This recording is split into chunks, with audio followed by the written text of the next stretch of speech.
데살로니가서 한번 또 요약해 보겠습니다.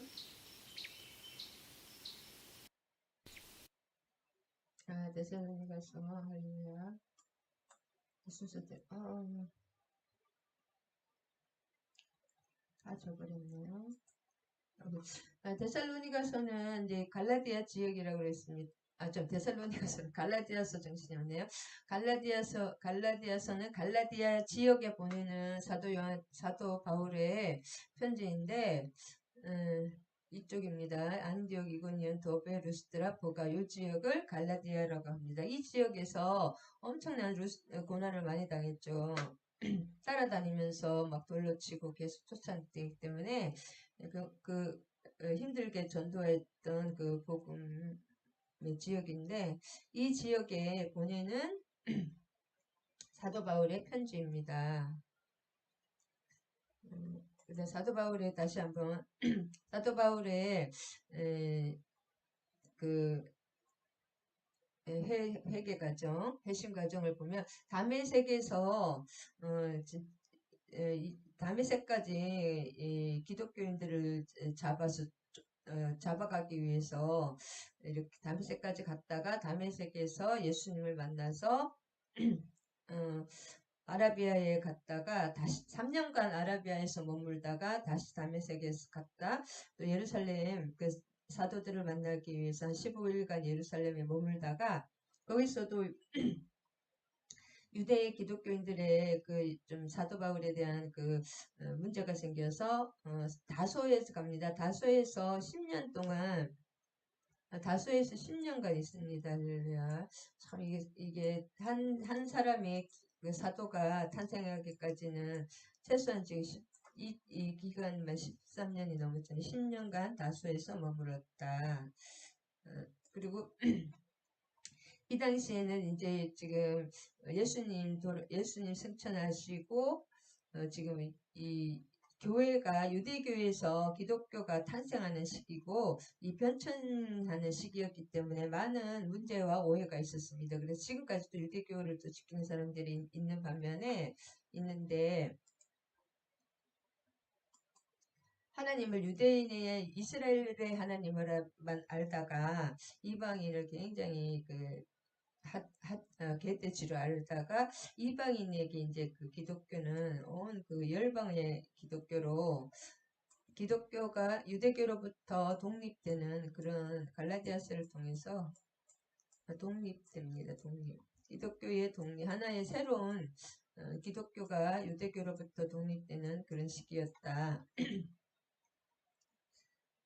그래서 혼동이 또 많았습니다. 그 다음에 이 당시에 그 기독교 유대인 크리스천 히브리파 크리스천은 반드시 율법을 지키라고 했습니다. 그래서 할례를 지키지 않으면 안 되고 이 당시 절기를 많이 지켰습니다. 이 데살로니가나 갈라디아 이런 데가 특별히 안식을 지켜야 된다. 특별히 음식 그 구약 레위기 11장에 나오는 그 음식 그런 거. 그 다음에 사도 바울의 여러 가지 그 서신서 중에서도 비교를 해보면 다른 일반적인 서신서는 초반을 항상 하여튼 하나님께 감사하는 거예요. 감사. 내가 생각할 때마다 감사의 편지입니다. 너무 잘한다. 어쨌든 부족한 중에 모두로 말미암아 이 데살로니가에서도 감사, 빌립보 교인들도 너무 감사, 고린도 좀 교인들도 그래도 어쨌든 감사를 하는데 이 갈라디안서는 제일 먼저 쓰신데 처음부터 인사가 없습니다. 인사나 안부가 없이 저주를 받을지어다 어리석도다. 이게 굉장히 센 말이잖아요. 어리석다. 이같이 어리석으냐. 부정적인 말이 계속 나옵니다. 너희를 어지럽게 하지는 스스로 그냥 할례 잘라라는 거예요. 할례를. 이렇게 굉장히 도입부가 화가 나서 왜냐하면 예수 그리스도의 십자가와 부활을 믿는 복음만로만 세워놨는데 유대인 기독교인들이 와서 할례를 해야 된다는 거예요. 할례를 하고 율법을 지켜야 된다.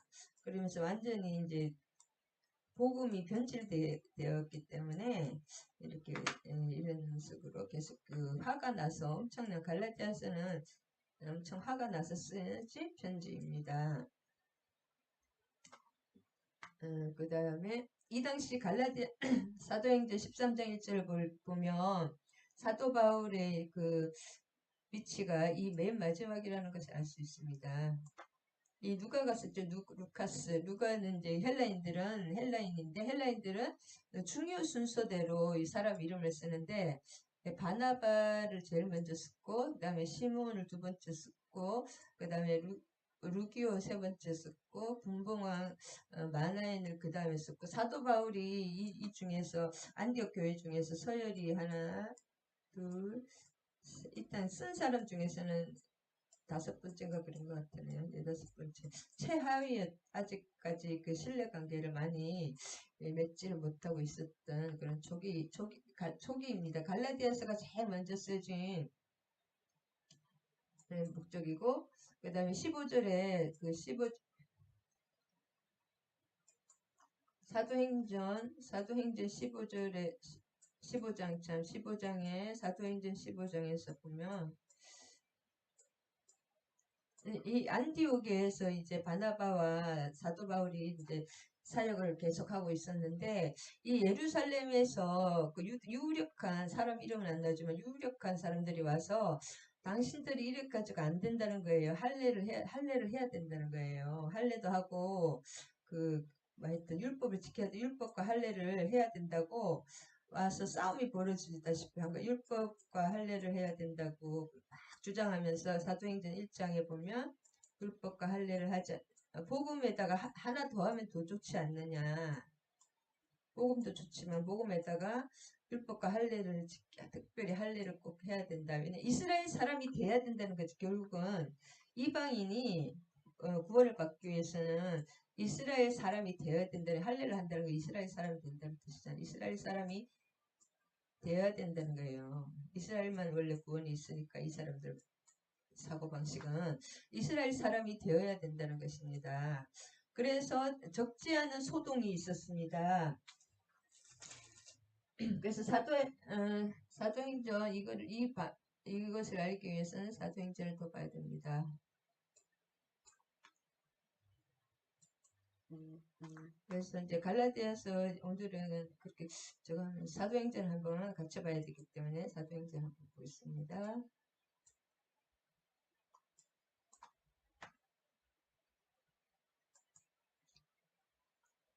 사도행전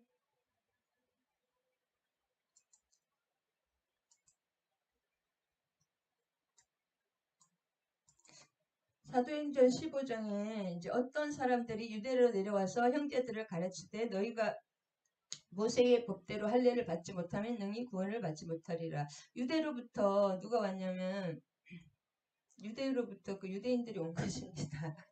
유력한 유대인들이 와서 안디옥 교회에 와서 모세의 법대로 할례를 받지 않으면 구원받지 못한다는 거예요. 왜냐하면 예루살렘 교회는 그 예수님이 지키자 했다는데 다 있었기 때문에 굉장히 뭐랄까 권위가 있었잖아요. 근데 본 교회니까 거기서 안디옥이 이제 나갔으니까 그래서 바울 및 바나바와 그들 사이에 적지 아니한 다툼과 변론이 일어난지라. 그래서 적지 않은 큰 다툼과 변론이 이 사람들은 끝까지 할례를 행해야 되고 여기는 할례를 하지 않아야 된다는 것입니다. 그래서 큰 다툼이 일어났기 때문에 이 다툼을 해결하기 위해서 예루살렘에 있는 사도와 장로들에게 보내기로 작정하여 여기 이제 베드로와 야고보와 요한 이런 사도들이 다 있으니까 예루살렘 교회에서 이 문제를 해결해 달라고 이렇게 그 법정적인 그런 교회로 그런 거 딱 이게 맞냐 저게 맞냐 딱 해달라는 것입니다. 그래서 이 사람들이 어떻게 됐냐면 실제로 이제 예루살렘 교회에 다 갔습니다. 사도와 장로들이 이 일을 의논하러 다 모였습니다. 그래서 예루살렘 공회가 열렸는데 많은 변론이 있은 후에 베드로가 모두 발언을 해주셨습니다. 베드로가 그래도 가장 이 당시 야고보가 예루살렘 교회에서 더 이렇게 의장이고 더 낙타 무릎이 예수님의 친동생 야고보가 제일 이제 순교를 먼저 하지만 이 당시 점점 베드로보다 오히려 이 의장인 야고보였습니다. 베드로가 그래도 얘기를 계속 하는데 이방인들로 너희도 알거니와 하나님이 이방인들로 내 입에서 복음의 말씀을 들어 믿게 하시려고 오래전부터 너희 가운데 나를 택하시고 또 마음을 아시는 하나님이 우리에게 또 그와 같이 성령을 주어 증언하시고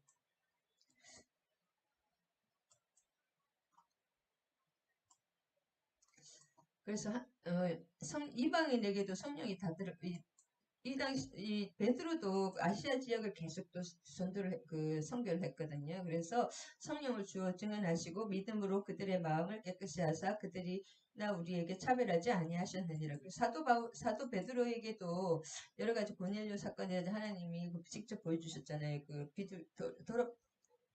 더럽지 않다고 먹는 거 괜찮다고 음식 같은 거 이방인들에게 여러 가지 기적이 임하는 걸 보여주셨기 때문에 11절까지 그러나 우리는 우리 동일하게 주 예수 그리스도의 은혜로 구원받는 줄을 믿노라. 지금 너희가 어찌하여 하나님을 시험하여 10절에 우리 조상과 우리도 능히 매지 못하던 멍에를 제자들의 목에 두려느냐. 이방인들도 자기들도 지키지 못하는 율법을 이방인들에게 멍에를 또 씌우느냐. 이방인들도 우리하고 똑같다는 것을 동일한 예수의 은혜로 왜냐하면 이방인들은 이 당시 유대인들은 이스라엘 사람이 결국은 돼야지 구원을 받는다는 거예요. 이방인이 이제 구원을 받는 거는 좋은데 하나님이 그게 자꾸 구원의 역사가 일어나고 성령의 역사가 일어나는 걸 알기 때문에 그러면은 할례를 받아 이스라엘 사람이 돼야 된다는 거예요. 내가 우리 이스라엘 사람으로 받아줄게 그런 뜻이거든요. 할례를 받고 율법을 지킨다는 것은 그렇지 않아도 된다고 이렇게 얘기해 주는 것입니다. 그래서 이렇게 1차로 사도 베드로가 이제 잘 권위자가 말씀을 해주시고, 말을 더 마치시니까 이 말을 듣고 이제 야고보가 예루살렘 공의회 의장, 이제 야고보가 수장이기 때문에 야고보에게 결정권이 다 있잖아요. 형제들아 내 말을 들으라. 하나님이 이방인 중에서 자기 이름을 취하시고 그들을 돌보신 것을 시므온이 구역에 다 말을 했다는 것입니다. 그래서 이렇게 쭉 야고보가 선지자의 말씀이 이와 일치하도다 기록된 후에 이후에 내가 돌아와서 다윗의 무뎌진 장막을 다시 지으며 또 허물어진 것을 다시 일으키리니 이는 그 남은 사람들과 내 이름으로 일컬음을 받는 모든 이방인들로 주를 찾게 하려 함이셨더라. 이렇게 쭉 얘기해서 이 말씀과 지금 이방인의 역사가 지금 일치가 된다고 계속 얘기해 주는 것입니다. 21절까지. 그러므로 내 의견에는 이방인 중에서 하나님께 돌아온 자들을 괴롭게 하지 말고 율법을 안 지켜야 된다는 것이요. 그래서 이거 21절에 이제 이렇게 이것을 문서로 작성해서 계속 또 그렇게 율법을 지켜야 된다는 사람이 있기 때문에 안식일마다 해당해서 이거를 안 지켜도 된다. 이것을 율법을 안 해도 된다는 것을 읽게 한 것입니다. 할렐루야.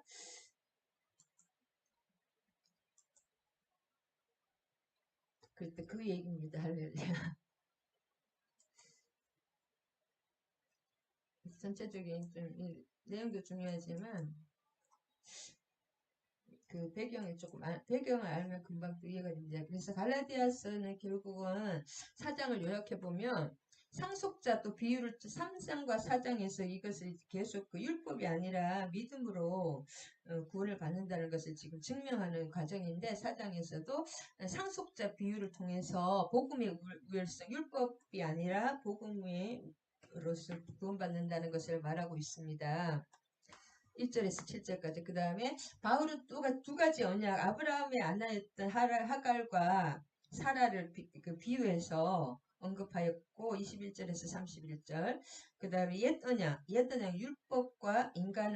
율법은 인간을 속박하는 기능이 있다. 새 언약의 복음, 예수 그리스도를 믿는 복음은 구원된 자유자, 사례라, 구원된 자유자를 낳는다, 이삭을 낳는다는 건가 보네요. 이런 것이 이 비유의 핵심입니다. 상속자 비유를 통해서 율법과 복음은 하갈과 사례, 이스마엘을 낳고 여기는 뭐 이삭을 약속의 자녀를 낳잖아요. 나중에 예수 그리스도까지 이어지는 약속의 자녀 그것을 말합니다. 그래서 여기 중요한 것이 이것이 교리고 율법이라서 굉장히 중요합니다.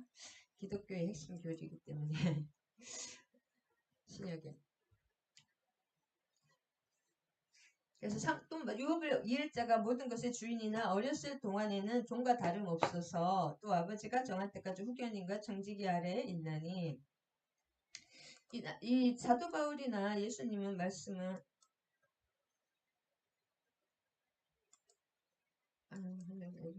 계속 때문에 오늘 인터넷이 고장이 나가지고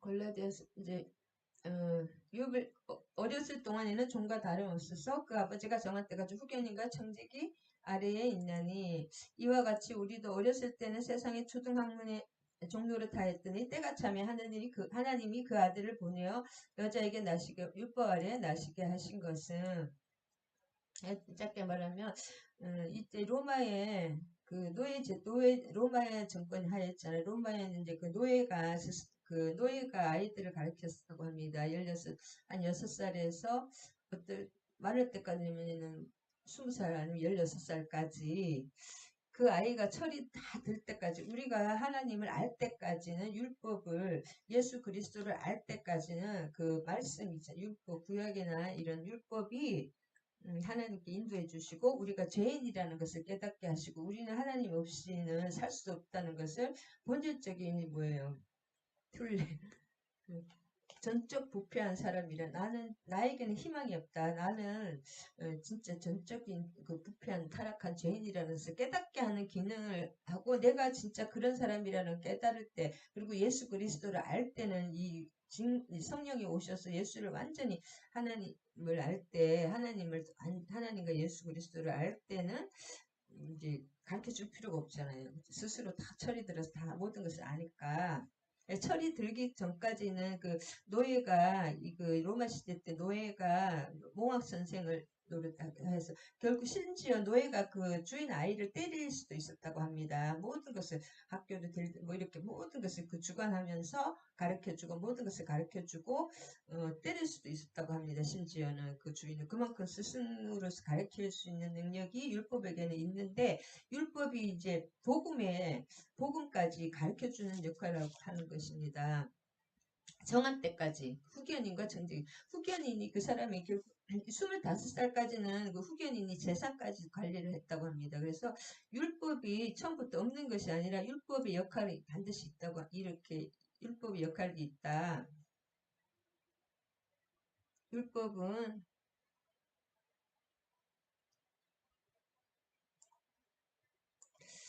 역할이 있다는 것입니다. 그 아이가 성장할 때까지 예수 그리스도 하나님을 알 때까지는 거기까지 가르쳐 우리가 학교에 어쨌든 무언가 이렇게 데려다 주는 역할이랄까 예수님을 만나고 하나님을 직접 만나기 전까지는 율법이 반드시 그 후견인과 몽학수 선생 초등학교 선생 노릇을 해준다 청지기와 후견인이 된다. 그래서 우리가 믿음이 약할 때는 세상의 그러니까 믿음이 약할 때는 성장할 때까지 아이는 아무것도 모르잖아요. 하나님과 예수님을 우리 지금 물어봐서는 알지를 못하니까 알 때까지 계속 그 알려주는 역할을 하고 있습니다. 인도하는 인도자가 된다. 그래서 이 주인은 율법이 오히려 종이지만 그 몽학 선생이 그 가르치고 실제 때릴 수도 있었는 것처럼 그 이런 후견인과 그 청지기 아래에서 배우게 되는데 이제 철이 들어서 모든 것을 알게 되면 때가 찬다는 것은 뭐냐면 때가 찬다는 것은 예수 그리스도가 오신다는 거잖아요. 그래서 구약 모세로부터 예수 그리스도까지 한 1500년 이상까지 율법이 역할이 있었다는 것입니다. 율법이 없이는 예수님이 또 그리고 율법을 폐하는 것이 아니라 예수님은 율법을 완성시키고 율법을 모두 다 1.1획 땅에 떨어지지 않고 다 이루신 분이 예수님입니다. 그 다음에 사랑으로서 다 역사하며 율법을 다 이루고도 남죠. 율법 아래 나신 것은 율법 아래 있는 자들을 속량하시고 우리로 아들의 명분을 얻게 하려 합니다. 그래서 철이 없을 때는 아무리 아들이지만 어떻게 철이 없을 때는 저거를 받아야 되잖아요. 선생님 뭐랄까 그런 것들을 철이 없을 율법 아래 그러니까 종에게 이 청지기에게 그 가르침을 받아야 되는 그런 입장이라는 것입니다. 근데 결국 그 아들이잖아요. 우리가 아들임으로 하나님이 그 아들의 영을 우리 마음 가운데 보내서 아빠 아버지라 부르게 하셨느니라. 그래서 율법은 또 뭐냐? 율법은 이렇게 속무양하는 얽매는 기능을 다른 데 못 가게 이게 묶어주는 기능을 하는데 그 율법에 얽매이면서 자유케 하시는 것이 복음입니다.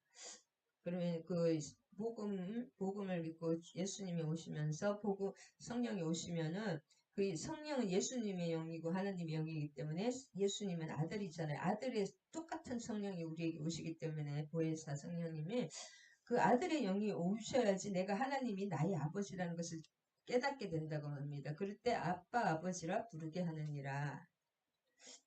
그래서 이제는 내가 하나님과 예수님을 온전히 알게 되면 종이 아니라 이제는 그 상속자가 되는 아들이 친아들이 되는 것입니다. 양자가 돼서 친아들 이 법정적인 것은 양자나 친아들이나 똑같습니다. 그 상속 유산은 유업은 똑같이 없기 때문에 유업을 받을 유산을 상속자가 된다는 아들은 상속자잖아요. 상속자가 된다는 것이다. 그때는 하나님 알지 못하여 본질상 하나님이 아닌 자들에게 종료를 했다. 그러니까 하나님과 예수님을 우리가 모르면 지금도 이렇게 좀 장성한 분량, 영적으로도 장성한 분량이 된 사람 하나님과 예수님을 알면 자유자가 그 아들이 되게 아버지의 마음을 다 알기 때문에 그게 알아서 이렇게 움직이잖아요. 하나하나 시키는 것이 아니라 어릴 때는 하나 그렇게 시켜야 되니까 종노릇 하다가 이제 자유자가 된다는 것입니다. 이제는 너희가 하나님을 알 뿐 아니라 더욱이 하나님의 아신 바 되었거늘 어찌하여 다시 약하고 그러면 하나님이 뭐예요? 하나님 안에 있다는 것은 주 예수 안에 있다는 것을 사도 바울 항상 주 안에 있다는 것은 그냥 뭐 공간적인 그런 의미가 아니라 주 안에 있다는 것은 그 주님이 성령이 우리를 통치하고 다스리면서 그 하나님은 뭐예요? 우리를 종으로 대하는 것이 아니라 아들로 대하기 때문에 그 친밀한 교제, 하나님과의 그 영적 친밀한 교제가 있다는 것이 주 안에 있다는 것입니다. 왜냐하면 하나님이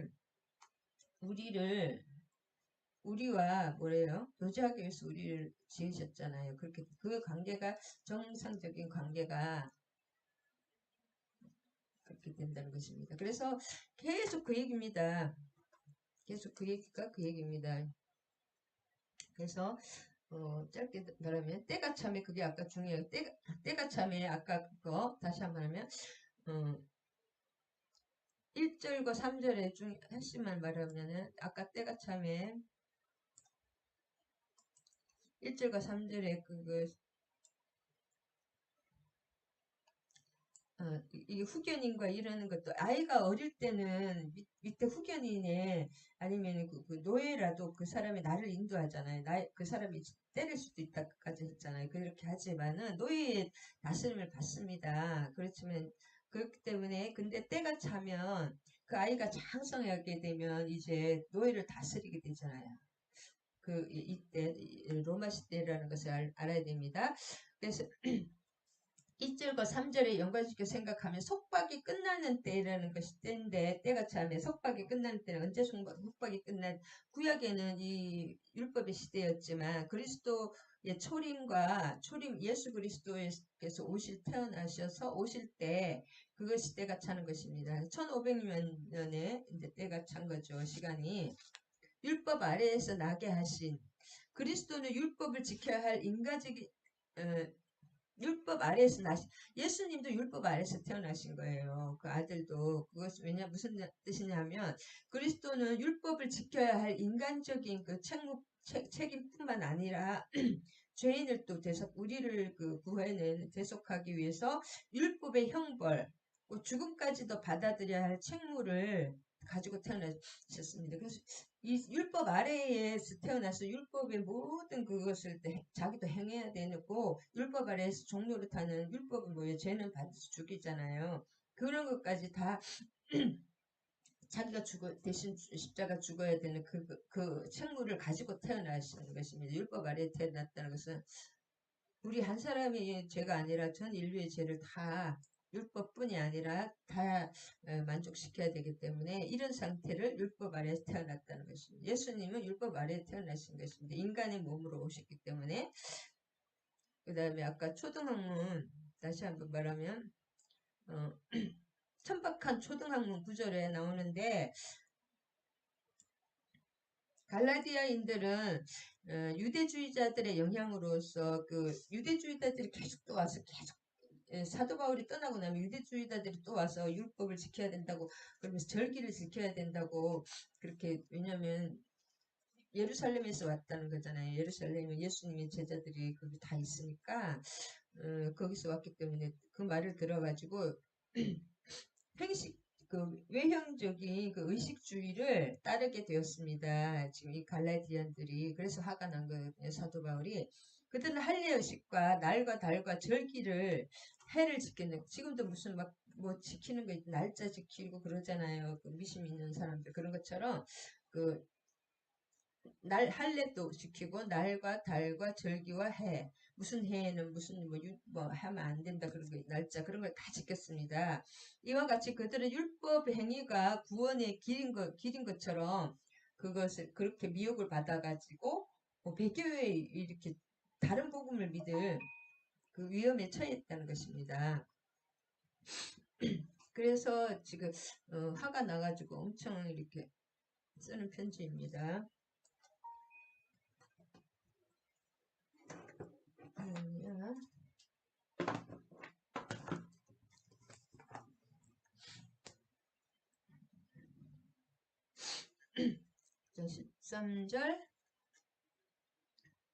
13절에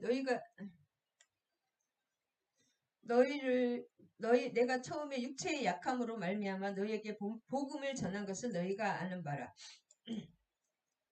사도 바울은 이 당시 갈라디아 지방 아까도 있었잖아요. 얼마나 아까 한번 그걸 다시 보면은 갈라디아 지방에서 너무나 고난을 많이 당해가지고 죽을 지경까지 이르렀거든요.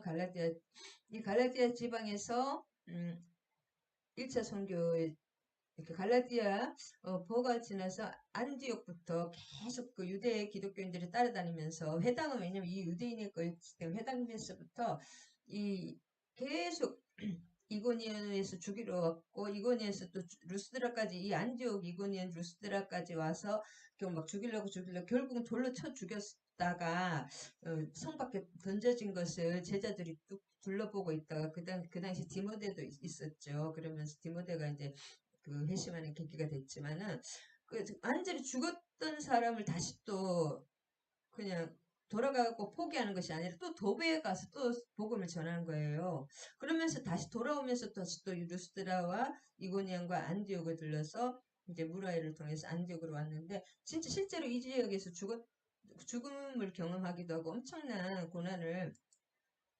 당했습니다.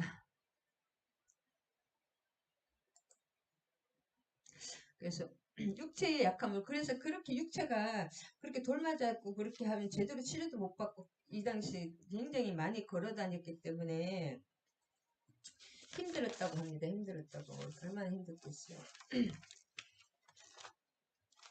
그 걸어 다니니까 길이 엄청나거든요. 길이 160km, 좀 계속 55km 계속 걸어 다니니까 사람이 완전히 몸이 성치 않았을 것이에요. 엄청나게 긴 거리를 걸어 다니고, 그 다음에 그 말라리아 지역 늪지대를 계속 또 지나가고 말라리아에도 걸렸을 확률도 있고 너무너무 몸이 안 좋았거든요. 그래서 육체의 약함으로 말미암아 그렇게 힘든데도 복음을 전했다는 것입니다. 왜냐하면 이 복음은 원래 고난 환란 중에서 환란 중에 복음이 환란 중에 기쁨으로 그 환란이 그렇게 심해도 기쁨으로 복음을 전하는 그것이 복음의 특징입니다.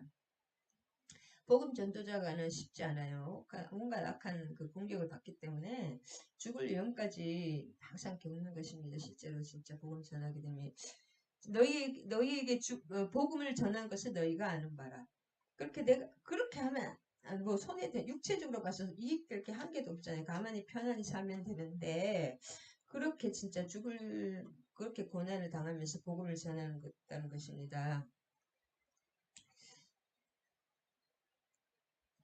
그래서 대적절부터 그 육체의 그 고난을 이 약함으로써 그는 계획한 기간보다 오히려 더 오랫동안 그 길을 머무르게 되었다고 합니다. 왜냐하면 너무 한번 걸어가려면 엄청 거의 한 55km, 60km 굉장히 긴 길을 걸어 다니기 때문에 오히려 여기서 좀 많이 체류하게 되었다고 합니다. 생각보다 몸이 너무 안 좋으면 못 걸어 다니잖아요. 그래서 생각보다 많이 체류하게 되었고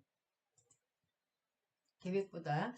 그 다음 14절에 너희를 시험하는 것이 내 육체에 있으되 이것을 너희가 업신여기지 아니하면 버리지도 아니하고 나를 하나님의 천사와 같이 또는 그리스도 예수와 같이 영접하였도다. 갈라디아인들은 바울의 육체적 조건이 여러 가지 이 사람들에게 시험이 될 수도 있었잖아요. 복음 어떻게 하나님의 사도가 몸이 저렇게 만신창이가 되고 막 얼마나 몸이 안 좋았겠습니까? 치료도 제대로 못 받고 그렇게 계속 다니니까. 그리고 돈을 또 안 받았거든요. 사도 바울은. 그러니까 왼쪽으로도 굉장히 가난하고 옷도 남루하고 근데 왜 저러냐, 유대에서 온 유력한 자들은 옷도 잘 입고, 막 몸도 잘 빼입고, 막 꾸미고, 굉장히 멋졌거든요. 옷, 이런 것도 그런 거 있잖아요. 그랬는데, 이 사람은, 그거에 걸려 넘어지지 않았다. 이 갈라디아 외모를 취하지 않았습니다. 그래도 갈라디아 교인들이, 걸려 우리가 외모가 너무 남루하면 진짜 그걸 사람을 천하게 보는 습성이 있잖아요. 그런데 갈라디아인들은 그것에, 걸려 넘어지지 않았고, 도리어 그것을 바울의 복음을 더 귀하게, 어쩜 저렇게까지 고난을 당하면서도 복음을 전하냐. 그래서 더 복음을 귀하고 아름답게 극진하게 존재를 했습니다. 그 말을 극진하게, 그리스도와 같이, 천사와 같이 너희들이 나를 영접하였다. 그 말은 그 말입니다. 그 다음에 19절만 하면 나의 자녀들아 너희 속에 그리스도의 형상을 이루기까지 다시 너희를 위하여 해산하는 수고를 하나니 이 말은 뭐냐면 그리스도의 형상을 이루기까지 이거는 사도 바울의 그 복음의 목표였습니다. 로마서 8장 29절, 에베소서 4장 16, 13절, 골로새서 1장 20절. 사도 바울의 그 복음 전파의 목적입니다. 그리스도의 장성한 형상, 그리스도의 형상. 이렇게 성장하면 더 이상 뭐 가르칠 것도 없잖아요. 스스로 하나님의 군사가 되겠어. 알아서 잘 증성을 하니까. 자, 5장을 빨리 하겠습니다. 5장을 요약하면 성도의 그 마땅한 생활자세, 5장과 6장은 성도의 그 마땅한 생활자세, 성령으로서 이제 승리하는 그 모습입니다. 생활자세, 구속함을 받은 우리는 성령으로서 자유자가, 그 율법의 모든 매임에서 자유자가 되었지만, 성도는 자기 그 자유를 막 방종하게 사용하는 것이 아니라 의의 생활과 오히려 절제하기는 의의 생활, 자유의지를 이제 가지고 진짜 자유의지를 가지고 죄를 범할 수도 있지, 성령이 손을 댈 수도 있습니다. 계속 죄를 지면 우리 사람에게 자유의지가 있기 때문에 그 아담처럼 넘어질 수도 있지만 그 자유로 계속 자신의 자유를 절제하고 또 의의 생활을 하고 또 사랑을 실천하는 것에 자기가 이게 열심히 정진을 해야 됩니다. 굳건하게 서서 다시는 종의 멍에를 매지 말라. 그래서 성전은 이전의 율법으로 다시 돌아가는 그런 잘못을 범하지 말고 육체의 일을 도모할 것이 아니라 성령의 열매 맺는 생활을 해야 됩니다. 우리가 육신이 완전히 부활한 건 아니잖아요. 예수님을 믿지만 성령이 계시지만 그래서 육신은 항상 공격을 받고 있습니다. 우리 죄의 공격을 받고 있기 때문에 항상 조심을 해야 됩니다. 항상 그 성령의 열매는 처음부터 큰 열매로 오지 않고 열매가 과일의 열매라는 것은 그 막 처음엔 조그맣게 꽃피고 조그맣게 열매에서 점점 영양분을 주고 그 해충을 잡아주고 가꾸고 풀을 막 잡초를 뽑아주는 가운데 그것이 자라는 것입니다.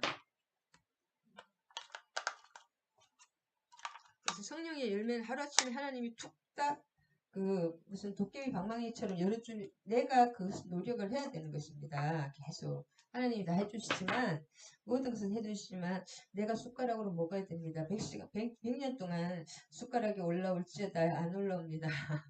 하나님이 다 차려주시지만 내가 실제로 밥을 먹어야 됩니다. 내가 걸어야 됩니다. 하나님이 다 준비를 해주시지만 걸음까지 하나님 다 걸어주시지 않습니다. 우리가 할 일이 있다. 그래서 실질적인 것은 내가 해야 되는 것입니다. 하나님이 감동을 주시고 모든 것을 준비해 주시지만 실질적인 것은 내가 순종을 해야 된다.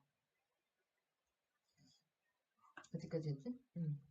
성령의 열매 맺는 생활을 해야 된다는 것입니다. 그래서 1절에서 5장 요약 1절에서 25절까지는 바울은 거짓 신자와 참 신자 1절에서 6절 그 다음에 거짓 교사와 참 교사 7절에서 12절 성령과 육체 13에서 25절에 대해서 말하고 있습니다. 종의 멍에를 맺지 거짓 신자와 참 신자 그래서 이 할례를 받고 율법을 행하면 율법을 전체를 다 행해야 된다는 거죠. 자유케 해야 되는데 왜 그렇게 율법을 예수 그리스도의 십자가를 이렇게 뭘까 헛된 일로 만드는 거잖아요. 우리가 구원은 예수 그리스도를 믿음으로 반드시 받는다. 그다음에 6장에 보면 성령으로 믿음을 따라 의의 소망을 기다리노니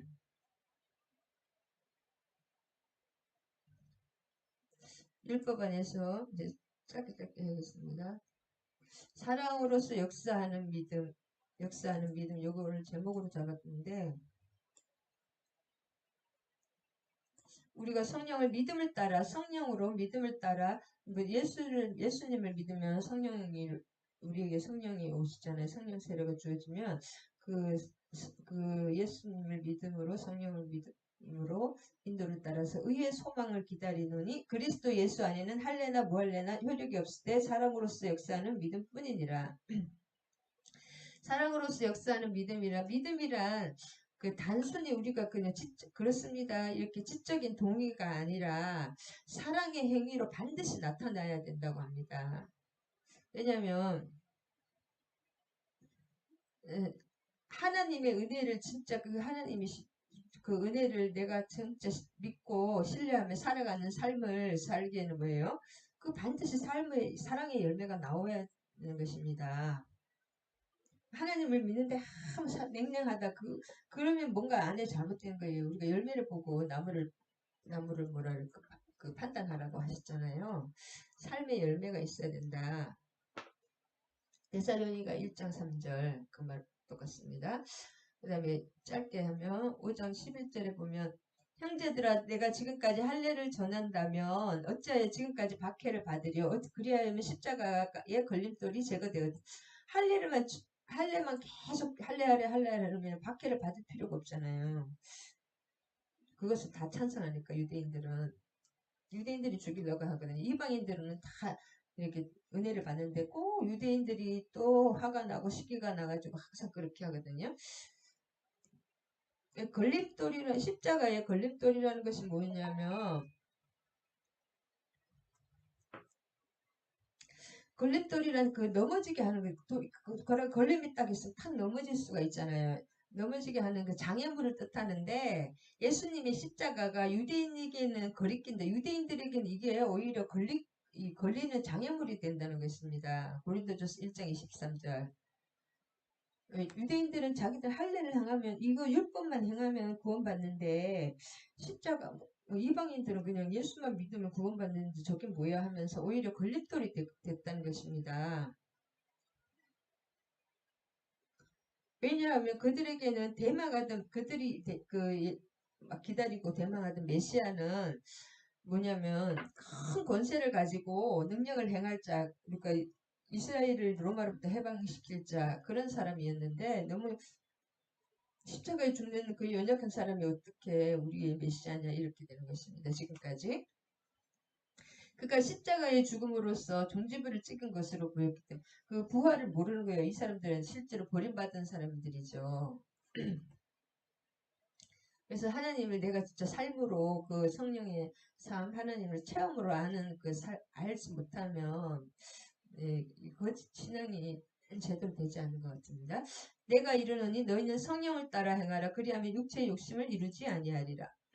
로마서 8장과 같이 계속 같은 내용인데 여기서 25절까지 육체의 소용은 성령을 거스리고 성령은 육체를 거스리니 로마서 8장 말씀하고 똑같이 이들은 서로 대적함과 성령과 육체는 서로 원수가 되고 이렇게 서로 원하는 게 원하는 것을 하지 못한 육체라는 것은 죄악된 그 죄의 소욕 죄적인 그 옛사람의 죄된 모습 그런 것인데 우리 육체의 그런 거 육체 죄의 뿌리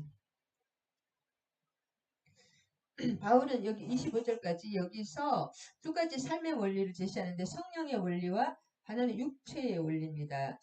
이 두 원리는 로마서 8장 그 사도 바울 그 신약 교리의 핵심 교리인데 육체와 성령 로마서 8장하고 이 두 원리는 그리스도의 삶에서 갈등의 원리로 서로 육체와 성령 서로 반대가 되고 원수가 된다고 하잖아요. 원수들은 싸울 수밖에 없잖아요. 대립하고 갈등의 원리로 육체와 성령. 성령의 사람을 육체의 삶이 반드시 교회에서도 보면 공격을 당하게 돼 있어요. 이스마엘이 이삭을 공격한 것처럼 한 분이 성령으로 진짜 은혜 받으면 그 남편이나 부인이 서로 둘이 엄청나게 원수가 됩니다. 하나가 될 때까지 성령이 될 때까지 이 두 원리는 그리스도인의 삶에서 갈등의 원리로 서로 대립하게 됩니다. 그래서 성령으로 사는 사람과 같은 이 가족 중에도 그냥 육신으로 믿음 생활을 하는 사람하고는 항상 갈등이 엄청나게 되더라고요. 그리하여서 그리스도인이 육체의 소욕을 따르게 되면 육체의 일을 맺게 되며 성령의 소욕을 따라 행하게 되면 성령의 열매를 맺게 되는. 그러니까 육체의 소욕을 따른 사람 뭐예요? 육신의 일은 어떤 열매를 맺냐면 육신의 일은 보면 음행과 지금은 음행과 더러운 것과 호색 좀 잘 먹고 돈 있고 권세가 있으면 꼭 이렇게 음행을 하게 되더라고요. 그렇습니다. 육체는 왜냐하면 그 사람이 특별히 나빠서 그런 게 아니라 육체의 사람은 반드시 이렇게 되고 호색과 여자들 남자는 여자 여자는 남자 우상숭배와 지금 우상숭배가 얼마나 행합니까? 이 로마에서는 우상이 참 굉장히 유행하거든요. 그리스 로마는 음란히 말도 못합니다. 잘 살면 잘 살수록 원수 맺는 것과 분쟁과 시기와 당짓는 것과 분열함과 이 원수 사람 자꾸 이렇게 원수 막 사람 누군가에 이렇게 결정을 파는 게 그게 자기 스스로 하는 게 아니에요. 육신의 어떤 이런 것들 안 좋은 영향에 의해서 하는 것입니다. 시기와 내가 이런 거 있다면 이걸 예수 이름으로 고쳐야 됩니다. 투기와 술 취함과 방탕함과 이 육체의 열매입니다. 너희에게 경계한 같이 또 경계와 경계를 하느니 이런 일을 하는 자들은 하나님의 나라를 유업으로 받지 못할 것이다. 왜냐하면 그 안에 성령이 없기 때문에 성령이 있어도 일시적으로 이렇게 점점 좋아지게 됩니다. 성령의 다스림을 받게 되면 육체의 다스림을 받으면 이제 어떻게 되는 거예요?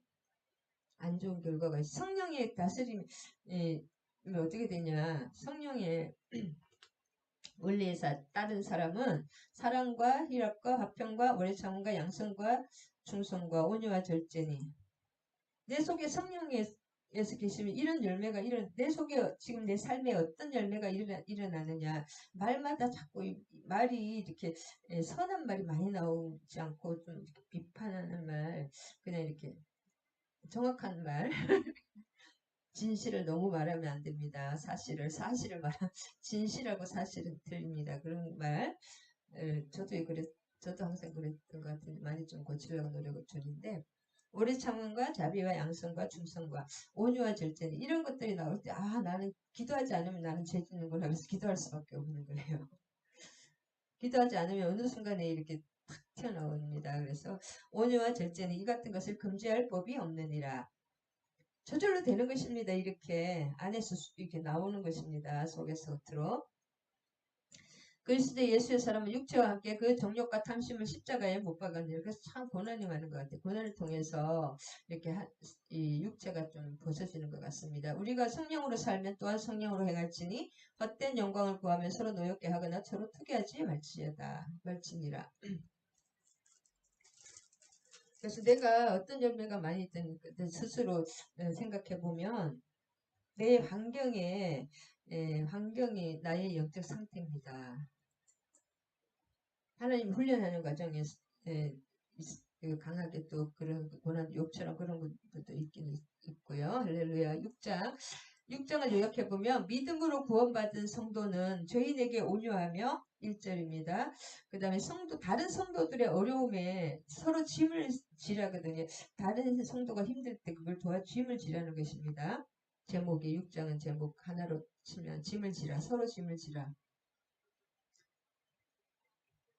그러니까 자신의 스스로 겸손하며 자신의 스스로 이렇게 겸손하게 되잖아. 나는 죄인인 것을 알면 하나님 앞에 나아가면 더 내가 부끄러운 죄인이라는 것을 더 알게 되면서 그 조화를 잘 이루어야 됩니다. 하나님의 자녀로서 당당한 것과 또 사실 내가 죄인이라는 것을 아는 것 조화롭게 스스로 겸손하게 됩니다. 만일 누가 아무것도 되지 못하고 스스로 생각하면 스스로 속입니다. 항상 부족하죠. 우리는 항상 부족한 이것이 정상입니다. 하나님 나라와 자신의 재물을 어떻게 쓰냐. 하나님 나라를 재물을 교역자들에 위해서 쓰게 됩니다. 6절에서 10절. 하나님 나라를 위해서 쓰게 되죠. 교역자들, 특별히 가르침을 받는 자와 모든 좋은 것을 함께하며 우리는 기회 있는 대로 모든 이게 착한 일을 믿음의 가정이나 교육자들 믿음으로 나가는 이제 선교사님이나 저 같은 또 목사들 또 믿음의 가정들에게 할지니라. 하나님이 반드시 그 상을 주십니다. 선을 행하며 낙심치 말 때가 되면 반드시 거둔다고 합니다. 그래서 썩어질 것으로 심는 자는 육체로부터 썩어질 것으로. 그래서 육체를 막 그렇게 하는 사람들은 결국 끝이 안 좋잖아요. 성령을 위하여 심는 자는 성령으로부터 영생을 거두리라. 성령은 뭐예요? 성령은 나에게 내 주변의 모든 연약한 사람을 도와주고 내가 그 사람을 위해서 십자가를 지는 것이 성령의 뜻입니다. 사랑으로. 내 이익을 위해서 막 이렇게 하는 것이 아니라 십자가의 삶이 가장 성공의 삶이라 할까요? 좀 그런 것 같습니다. 영광의 삶. 십자가의 삶이 영광의 삶이다. 6절에서 10절까지.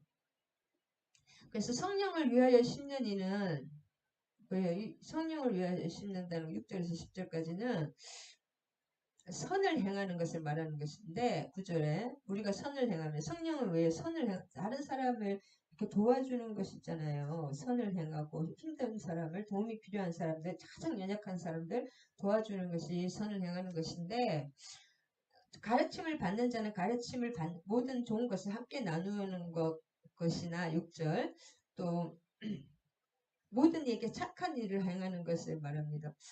우리 믿음의 사람들에게도 잘하는 것과 그 다음에 모두 기회 있는 대로 이제 다른 사람 모든 이에게도 착한 모든 이와 또 믿음의 사람들에게 하는 것입니다.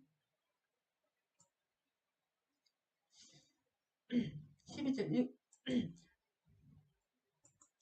무릇 육체의 모양을 내려 하는 자는 억지로 너희에게 할례를 받게 함은 그들이 그리스도의 십자가로 말미암아 박해를 면하게 할 뿐이니라.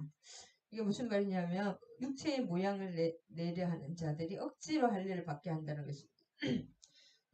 갈라디아 교회들에게 바울 사도가 악영향을 미친 유대주의자들의 그 거짓 교훈은 그리스도의 십자가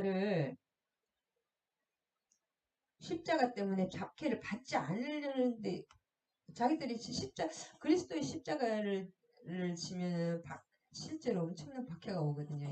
이게 영광과 십자가는 하나입니다. 구원과 심판은 하나듯이 내가 십자가를 사도 바울은 요한복음에서 다 영광이라 그랬거든요. 그 당시에는 힘들어도 결과적으로 보면 하나님 참 기뻐하시더라고요. 다른 사람을 내가 십자가를 지고 뭐 죽는 것은 아니지만 내가 계속 이렇게 좀 섬김과 헌신으로 힘든 분들을 이렇게 십자가 진다고 할까? 그런 것들이 우리 육신으로 봐서는 그런 거 싫어하잖아요. 육체는 그렇기 때문에 십자가라고 하는 것이지 성령의 일입니다. 그것은 성령 기뻐하시는 일이다.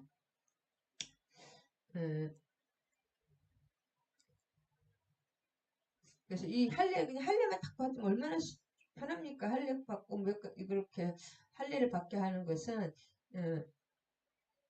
진짜 이 사람들이 삶의 희생 이런 것을 안 하려고 박해를 안 받으려는 것이다는 그 얘기입니다. 실제로 하나님의 복음을 전하고 주님의 뜻대로 살려고 하면 말할 수 없는 고난이 와요.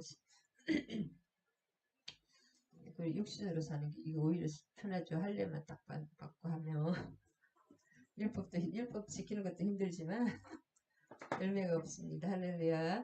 아멘. 여기까지 오늘 또 하겠습니다. 하나님 감사합니다. 우리 갈라디아서 4장, 5장, 6장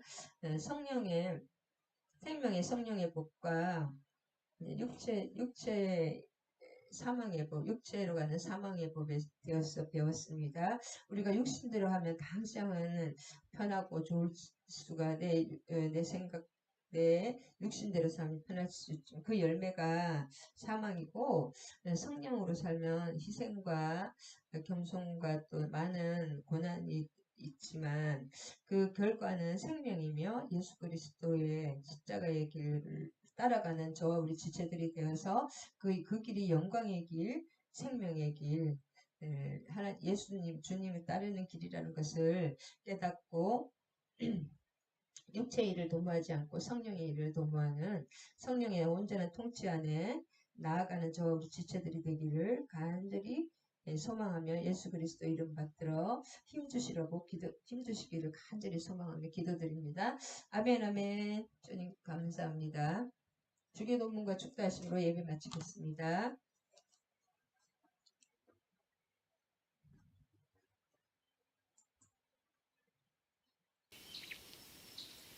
하늘에 계신 우리 아버지여 이름이 거룩히 여김을 받으시오며 나라가 임하시오며 뜻이 하늘에서 이루어진 것 같이 땅에서도 이루어지이다. 오늘 우리에게 일용할 양식을 주시옵고 우리가 우리에게 죄 지은 자를 사하여 준 것 같이 우리 죄를 사하여 주시옵고 우리를 시험에 들게 하지 마시옵고 다만 악에서 구하시옵소서. 나라와 권세와 영광이 아버지께 영원히 있사옵나이다. 아멘 아멘. 이제는 우리 주 예수 그리스도의 한량없는 은혜와 하나님 아버지의 극진하신 사랑과 성령님 내주 감동 교통하심이 함께하신 우리 지체들과 종소의 목사와 이 나라 이 민족에 이제로부터 영원히 함께하실 것을 축원하옵나이다. 아멘 아멘. 사랑하고 축복합니다.